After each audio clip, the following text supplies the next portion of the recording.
یہ ہے ایران، دنیا کی قدیم ترین سویلائزیشنز میں سے ایک۔ پچھلے قریباً 500 سالوں سے ایران انہی بارڈرز کے ساتھ دنیا کے نقشے پر موجود ہے، اور شاید ہی دنیا کی کوئی سپر پاور ہو جس سے ایران کا ٹکراؤ نہ ہوا ہو، چاہے وہ رومنز ہوں، عربز ہوں، منگول ہوں، ترک ہوں، رشینز ہوں یا پھر برٹن ہو۔ ہر ایک سپر پاور نے ایران کو فتح کرنے کی کوشش کی ہے، اور اس کی ایک بڑی وجہ تو یہ تھی کہ ایران دنیا کے کراس روڈ پر ہے۔ یہی وہ ایک کنٹری ہے جو یورپ، افریقہ اور ایشیا تینوں کانٹیننٹس کو آپس میں کنیکٹ کرتا ہے۔ آج کا ایران 7 کنٹریز کے ساتھ بارڈر شیئر کرتا ہے، ایسٹرن سائڈ پر پاکستان، افغانستان اور ترکمانستان کے ساتھ، اور ویسٹرن سائڈ پر عراق، ترکی، آرمینیا اور آذربائیجان کے ساتھ۔ اس کے علاوہ ایران کو 3 سمندروں کی بھی ایکسس ہے۔ اس کے نارتھ میں کیسپین سی ہے اور ساؤتھ میں پرشین گلف اور گلف آف اومان۔ ایران کی سدرن سائڈ پر ہی دنیا کا سب سے امپورٹنٹ اور خطرناک پوائنٹ بھی ہے، جسے اسٹریٹ آف ہارموز کہتے ہیں۔ پوری دنیا کی 20% آئل اور گیس کی سپلائی اسی پوائنٹ سے گزر کر آتی ہے۔ اسٹریٹ آف ہارموز کے پاس یہ 7 آئلینڈز بھی 1970 سے ایران کے کنٹرول میں ہیں، حالانکہ اس سے پہلے ان پر UAE کا کنٹرول تھا۔ اسی طرح ادھر کیسپین سی میں بھی یہ عاشورہ ڈے آئلینڈ ایران کے کنٹرول میں ہے۔ پچھلے 40 سالوں سے ایران ویسٹرن ورلڈ کے لیے ایک سر درد بنا ہوا ہے، لیکن آخر ایسی کیا وجہ ہے کہ اتنی پاورفل آرمیز اور اکانومیز ہونے کے باوجود ابھی تک کوئی بھی ویسٹرن کنٹری ایران پر اٹیک کر کے اس پر قبضہ نہیں کر سکی؟ سب کنٹریز جانتے ہیں کہ ایران پر ڈائریکٹ اٹیک کرنا بہت زیادہ بیک فائر کر سکتا ہے۔ ایران کو انکانکریبل بنانے میں بہت سی اور ریزنز کے ساتھ ساتھ اس کی جیوگرافی کا بھی بہت بڑا رول ہے۔ سچ یہ ہے کہ آج کی ویڈیو میں ہم دیکھیں گے کہ ایران کی ہسٹری، اس کی جیوگرافی اور اس کی پراکسی وارز نے اسے اتنا پاورفل کیسے بنا دیا ہے۔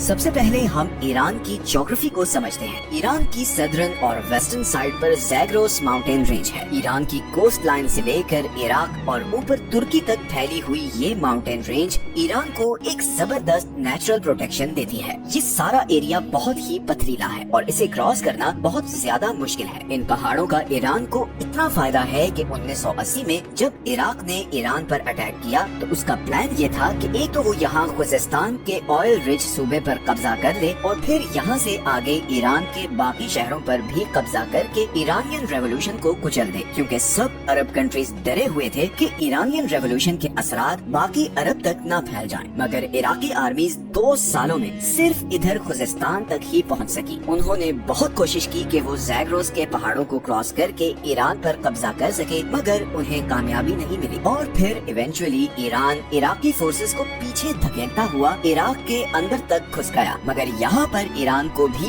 یہ مسئلہ آیا کہ جہاں عراقی آرمی کو آسانی سے اس کے شہروں سے سپلائی مل رہی تھی، وہیں ایرانی آرمی کو سپلائی پہنچانا بہت مشکل ہو گیا، کیونکہ ایران کے سارے بڑے ڈیپو اور شہر زیگروس ماؤنٹین رینج کی دوسری طرف تھے۔ یہی وجہ ہے کہ 8 سال بعد یہ وار بغیر کسی نتیجے کے ختم ہو گئی، اور دونوں کنٹریز کے بارڈر میں 1 انچ بھی چینج نہیں آیا۔ اسی طرح ایران کے ناردرن سائڈ پر کیسپین سی کے ساتھ البورز ماؤنٹین رینج ہے، جو اسے ناردرن سائڈ سے پروٹیکشن دیتی ہے، اور یہ پہاڑ صرف ایران کو نیچرل پروٹیکشن ہی نہیں بلکہ بہت سے ریسورسز بھی دیتے ہیں۔ یہ دونوں mountain ranges uranium, silver, gold اور زنک سے مالا مال ہیں۔ ایران کے پاس دنیا کے سب سے بڑے زنک کے ریزروز ہیں۔ اسی طرح 20th سینچری نے ایران کی اس جیوگرافی کو 4 چاند لگائے، جب یہاں پرشین گلف کے پاس آئل اور گیس کے بہت بڑے ریزروز ڈسکور ہوئے۔ آج کی ڈیٹ میں پوری دنیا کے 10% آئل اور 15% نیچرل گیس کے ریزروز ایران کے پاس ہیں۔ ایران کو ایک اور چیز جو پروٹیکشن دیتی ہے وہ 2500 کلومیٹر لمبی یہ کوسٹ لائن ہے، جو 2 سمندروں کے بیچ ڈیوائیڈڈ ہے۔ بندر عباس ایران کا سب سے بڑا سی پورٹ دنیا کے ایک بہت بڑے چوک پوائنٹ اسٹریٹ آف ہارموز سے صرف 70 کلومیٹر دور ہے، اور یہی پوائنٹ آج ایران کا سب سے بڑا جیو پولیٹیکل لیوریج بھی ہے۔ اگر ایران اپنی نیوی کے ذریعے یہ پوائنٹ بلاک کر دے تو پوری دنیا کی اکانومی کلیپس کر جائے گی، کیونکہ دنیا کی 15% انرجی سپلائی یہاں سے گزر کر ایشیا اور یورپ کو جاتی ہے۔ اب اگر فرض کریں کہ کوئی یہ کوسٹ لائن اور یہ 2 ماؤنٹین رینجز کراس کر کے ایران کے اندر آ بھی جائے تو یہاں پر دوسرا سب سے بڑا بیریئر یہ دشت لوت اور کویر ریگستان ہے۔ لوت ڈیزرٹ کو دا ہاٹسٹ پلیس آن ارتھ کہتے ہیں، کیونکہ 2005 میں یہاں پر 70 ڈگری ٹیمپریچر ریکارڈ کیا گیا تھا۔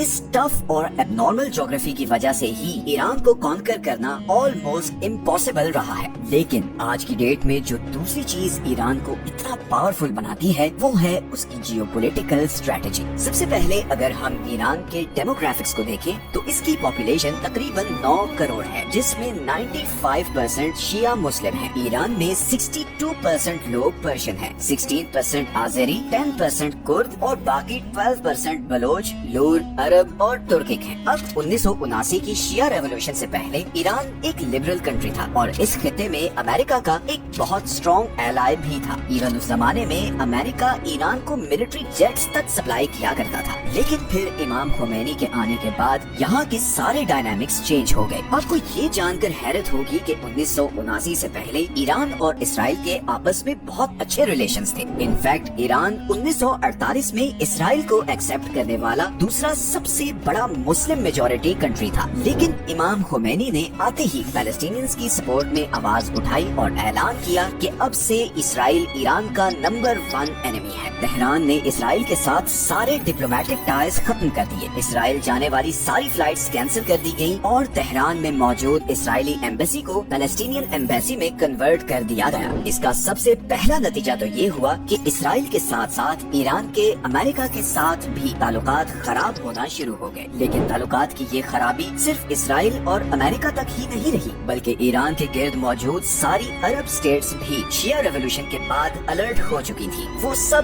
اس بات سے خوفزدہ تھے کہ کہیں ایران کی آئیڈیالوجی ادھر عرب سٹیٹس تک نہ پہنچ جائے اور اس کے نتیجے میں ان کی کنگڈمز کو اچھا خاصا نقصان پہنچ سکتا ہے، because in sub Arab status میں بادشاہت تھی۔ 1980 میں انہی سب عرب سٹیٹس نے مل کر صدام حسین کو ایران پر اٹیک کرنے کے لیے بیک کیا تھا۔ یہیں پر ایران کو بھی سمجھ آ گئی کہ اگر اس نے سروائیو کرنا ہے تو اسے اپنی آئیڈیالوجی کو باہر دوسرے کنٹریز تک پہنچانا ہوگا، کیونکہ اس کے اور اس کے سب سے بڑے دشمن اسرائیل کے بیچ یہ سارے عرب کنٹریز ہیں جو اس کے سخت خلاف ہیں۔ اسی لیے اسے کچھ ایسا کرنا ہوگا کہ اسرائیل سے دور ہونے کے باوجود وہ اس کو تھریٹ کر سکے، اور یہیں پر ایران نے ایسے سارے گروپس کو سپورٹ کرنا شروع کیا جو اینٹی اسرائیل یا اینٹی زائنسٹس تھے، جیسے کہ پیلسٹائن میں حماس، لبنان میں حزب اللہ، سیریا میں فاطمیون بریگیڈ، عراق میں البدر اور یمن میں حوثی۔ اس سارے نیٹ ورک کو دی ایکسس آف ریزسٹنس کہا جاتا ہے، اور اسی نیٹ ورک کے ذریعے ایران اسرائیل اور ایون عرب کنٹریز پر بھی پریشر رکھتا ہے کہ وہ ایران کے خلاف کوئی بھی قدم اٹھانے سے پہلے 1000 بار سوچیں۔ اسی لیے جب اسرائیل نے غزہ پر بمبارڈمنٹ شروع کی تو ادھر لبنان سے حزب اللہ نے اسرائیل پر میزائل فائر کیے، اور یہاں یمنی حوثیوں نے ریڈ سی سے گزرنے والے اسرائیلی اور امریکن شپس کو ڈرون سے ٹارگٹ کرنا شروع کر دیا۔ ایران کی اسی پراکسی وارفیئر اسٹریٹجی نے اسے کافی ڈینجرس بنا دیا ہے۔ اب وارفیئر اسٹریٹجی کی بات ہو ہی رہی ہے تو ایران کی ڈرون ٹیکنالوجی کا ذکر کرنا بہت ضروری ہے۔ جنوری 2024 میں جب حوثیوں کی طرف سے یہاں سے گزرنے والے کنٹینرز پر لگاتار ڈرون اٹیکس کیے جا رہے تھے، تب فرانس نے یمن کے شاہد ڈرون کو گرانے کے لیے